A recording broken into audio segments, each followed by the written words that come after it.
है पक्षीराज गरुड़, आप वहां जाइए, पढ़ो कहाँ सुनो सुन जाए। इसलिए आप कथा को वहां सुनाइए। प्रोफेसर वशिष्ठ त्रिपाठी जी गुरु जी हैं, आज उनकी अवस्था 90 वर्ष को पार कर गई। महाराज उनको पढ़ाने का इतना रस मिलता है पढ़ाने में, वो न्याय के, न्याय सिद्धांत के, न्याय दर्शन के बहुत बड़े विद्वान हैं। आज भी वो सुबह 3 घंटा, शाम को 3 घंटा घर में पढ़ाते हैं। लॉकडाउन हो गया, कोरोना आ गया, बनारस में भी अब महानगर भी है, पुराना वाला काशी तो है, तमाम प्रतिबंध लग गए। भाई कितने लोग बैठते हैं, नहीं यहाँ पाठ नहीं चलेगा। लेकिन उनसे रहा नहीं गया। 90 साल से ज्यादा जिसकी अवस्था हो गई हो, व्यक्तिगत रूप से जो मोबाइल फोन भी नहीं रखते हैं, आज भी लैंडलाइन का यूज करते हैं, उन्होंने कहा कि हमें तकनीकी चाहिए, हमें ऑनलाइन क्लास लेनी है। और इतनी सुंदर ऑनलाइन क्लास चल रही है उनकी, क्योंकि उन्हें पढ़ाने में रस आता है। तो उनका जो अध्ययन अध्यापन का कार्य था उन्होंने बंद नहीं किया। कई बार हम लोग उनके साथ सेमिनार में गए, दिन भर सेमिनार हुआ, वर्कशॉप हुई, बहुत रिसर्च पेपर पढ़े, बहुत शोध पत्रों का वाचन हुआ। लेकिन जो 4 लोग बनारस से साथ में आए थे, शाम को 6 बजे 7 बजे उनको अपने कमरे में बुला लिया। बोले तुम कहाँ ठहरे हो? गुरु जी हम तो सामान्य आवास व्यवस्था में हैं, बोले हमारे होटल में आ जाए। क्यों? बोले यही पाठ चलेगा। बनारस में घर में जो गुरु जी पढ़ाते हैं उसको कहते हैं पाठ चलेगा। उनका ऐसा मानना है कि कुछ तिथियों को छोड़ करके, कौन कौन सी? अमावस्या को नहीं पढ़ाते हैं, पूर्णिमा को नहीं पढ़ाते हैं, प्रतिपदा पाठ नाशिनी। उनका ऐसा मानना है कि परवा के दिन, प्रतिपदा के दिन अगर गुरु जी कुछ पढ़ाते हैं तो वो पाठ नष्ट हो जाता है। तो इसलिए शास्त्रीय आचार्य की जहाँ पढ़ाई होती है वहाँ महाराज रविवार की छुट्टी नहीं मिलेगी। आज भी उनके यहाँ परवा की छुट्टी होती है, उनके यहाँ अमावस्या की छुट्टी होती है। तो उन दिनों को छोड़ करके वो यात्रा में भी पढ़ाने का प्रयास करते हैं और कहते हैं जिससे पाठ में कोई अवरोध न। पक्षीराज गरुड़ को भोले बाबा ने कहा भेजा? बोले जहाँ कथा चलती ही रहती है, जहाँ कथा चलती है, आप वहां कथा सुनिए। और पार्वती मैया को स्वयं सुना रहे हैं, बोले यहीं रहेंगे। बोले तो जाएंगे नहीं आ जाएंगे, तो इनको कथा हम सुना देंगे। बोले सियावर रामचंद्र की। आइए हम आपकी कथा में प्रवेश करें। जग मंगल गुण ग्राम राम के, दान मुकुट धन धर्म धाम के। ये भगवान राम का जो नाम है, इनके जो चरित्र हैं, ये जग मंगल, पूरे संसार का मंगल करने वाले हैं, समस्त धर्मों का ये सार है। इसके बाद में सीधे सिद्धांत के रूप में कथा कहते हैं। वरणं रघुवर विमल जसु, जो दायक फल चार। भगवान राम का जो विमल यश है, उस यश को हम सुनना चाहते हैं, कृपया करके मुझे वो सुनाइए। महाराज कहते हैं कि भगवान राम का विमल यश है, वही तो श्रुतियों का, वेद का सार है। मैंने आपको प्रारंभ में भी बताया था कि मानस की चौपाइयां साक्षात वेद की ऋचाएं हैं। जो वेद की ऋचाओं के पाठ का फल मिलता है, उनको सुनने का फल मिलता है, वही फल मानस की इन चौपाइयों से मिलता है। बोले बाबा कथा प्रारंभ कहां से कर रहे हैं? अभी राम जी को नहीं लाएंगे, अभी पहले प्रशंसा चल रही है श्रोताओं की। अरे बाबा आपने इतना सुंदर प्रश्न किया, और बोले आप तो बड़ा उपकार करने के लिए हमारे पास में आई हैं। बोले एक बात और क्या? श्रोता ने कहा ना कि ना तो अज्ञान है, आप सर्वज्ञ हैं।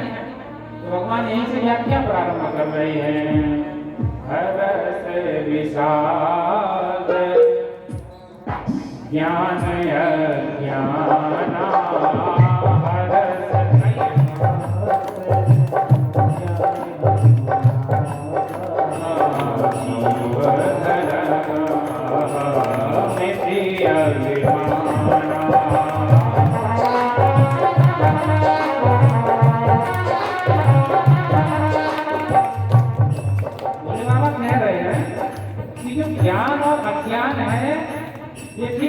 विभाजन ये भगवान की माया के द्वारा है।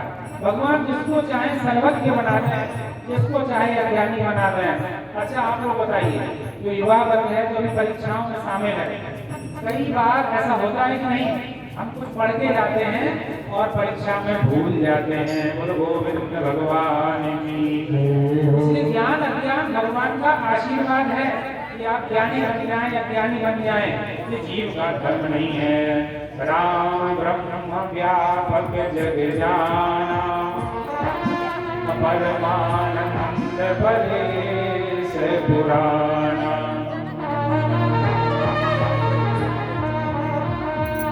महाराज राम तो पर ब्रह्म है, परेश है, देवताओं से परे है, उनके बाद में है। देवता लोग भी जिनकी गति को पार नहीं पा सकते हैं। और ज्ञान अज्ञान हम लोगों के धर्म नहीं है। भगवान जिसको चाहते हैं उसे ज्ञानी बना देते हैं और जिसे चाहते हैं उसे अज्ञानी बना देते हैं। इसलिए आप जो है, हम आपको कथा सुना रहे हैं, लेकिन इसलिए नहीं कि हम ज्ञानी हैं और इसलिए भी नहीं कि आप अज्ञानी हैं। कथा सिर्फ इसलिए सुना रहे हैं कि ये आपका भी कल्याण करने वाली है और स्वयं मेरा भी कल्याण करने वाली है। भगवान राम के चरित्र को कम शब्दों में गोस्वामी जी समझाते हैं। प्रसिद्ध प्रकाश निधि प्रकट परावर नाथ, रघुकुल मन मम स्वामी सोई, कहे शिव नायो मान।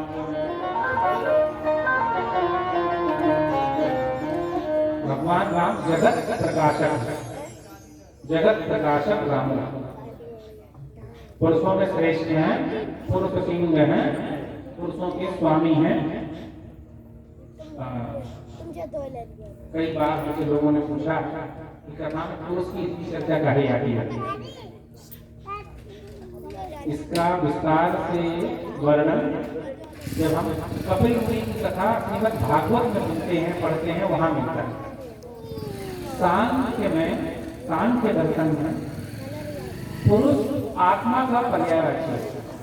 जो आत्म तत्व है, जिसे हम आत्मा कहते हैं, वो आत्मा ही पुरुष है।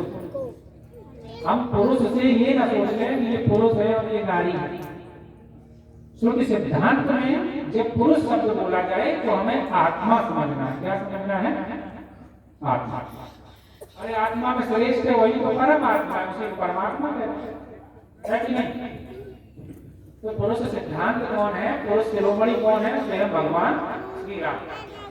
और जगत प्रकाशक राम, पूरे जगत के वो क्या है? प्रकाशक। थोड़ी देर के लिए हम लोग यदि जो प्रकाशक है, जो प्रकाश पुंज है, जो प्रकाश राशि है, उसकी अगर हम विद्युत से उपमा कर लें या तुलना कर लें, जिस प्रकार से विद्युत का उपयोग हमें क्या करना है, इसे विद्युत से कोई मतलब नहीं है। अच्छा आप बताओ, गर्मी है तो उसी बिजली से एसी चला लें, कम गर्मी है कूलर चला लें और पंखा चला लें। अब गर्मी नहीं है, सर्दी आ गई तो हीटर चला लें, उजाला चाहिए प्रकाश कर लें। ऐसे ही जो जगत प्रकाशक हैं वो अपना प्रकाश फैलाते हैं। उसी प्रकाश में हम लोग कथा सुन रहे हैं, कथा कर रहे हैं, अन्य लोग दूसरे काम कर रहे हैं।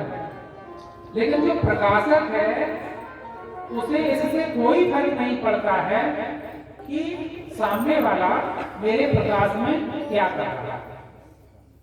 इसलिए भगवान राम को क्या कहा गया? जगत प्रकाशक राम। महाराज ये जगत के प्रकाशक। अच्छा हम आपके यहाँ एक सड़क पे लाइट लगी हो, जो हमारे दरवाजे पे लगती हो या हमने अपने लगाई हो, और सामने वाला उस लाइट का उपयोग करने लगे, तो हम क्या करेंगे? जैसे हमने लाइट ऐसी लगाई कि सामने वाले के दरवाजे पर बढ़िया रोशनी जाती है, तो सामने वाला क्या करता है? अपने लाइट को बंद कर देता है। तो हमने देखा 2 दिन 4 दिन, हमने कहा अरे ये तो अपना बिजली का बिल बचा रहा है, तो हम अपने प्रकाश को, अपने बल्ब को क्या करते हैं? बंद कर देते हैं।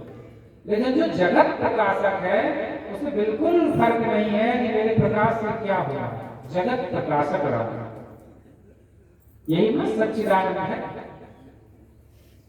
आनंद कब आएगा? जब हमारा हृदय प्रकाशित हो जाएगा, हृदय की जो मलिनता है वो दूर हो जाएगी, यही प्रकाशक है।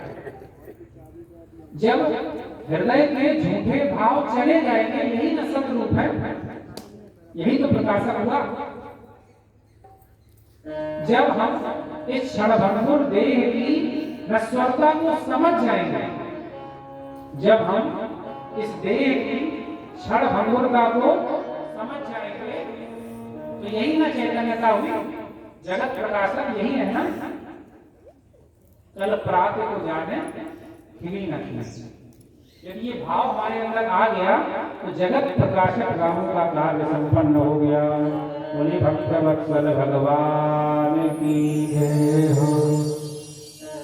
एक आप लोगों से अनुरोध है, फिर हम लोग कथा आगे बढ़ाते हैं। सरकार की गाइडलाइन के हिसाब से सभी को मास्क पहनना है, तो मैं तो अपना मास्क लेके आया, लगा के बैठ गए। फिर इन लोगों ने अनुरोध किया कि महाराज आप अगर मास्क लगा लेंगे तो माइक में आवाज ठीक नहीं है, तो मैंने उतार दिया। और देखो 2 गज की दूरी भी हो गई।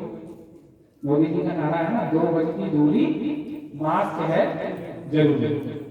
तो आप लोग क्या करें, जो माताएं पास में बैठे खूब स्थान है, 2 गज न सही, 1 गज सही, आधा गज सही, थोड़ा थोड़ा अपने लोगों के बीच में थोड़ी दूरी बढ़ाइए।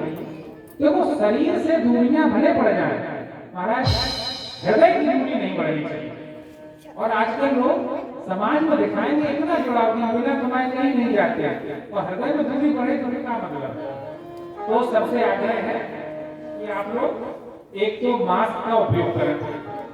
अगर आप कहें कि भैया हमारे पास मास्क नहीं, तो कथा जब विश्राम हो जाए आज में, तो आप हमसे जो है मास्क मांग लीजिएगा।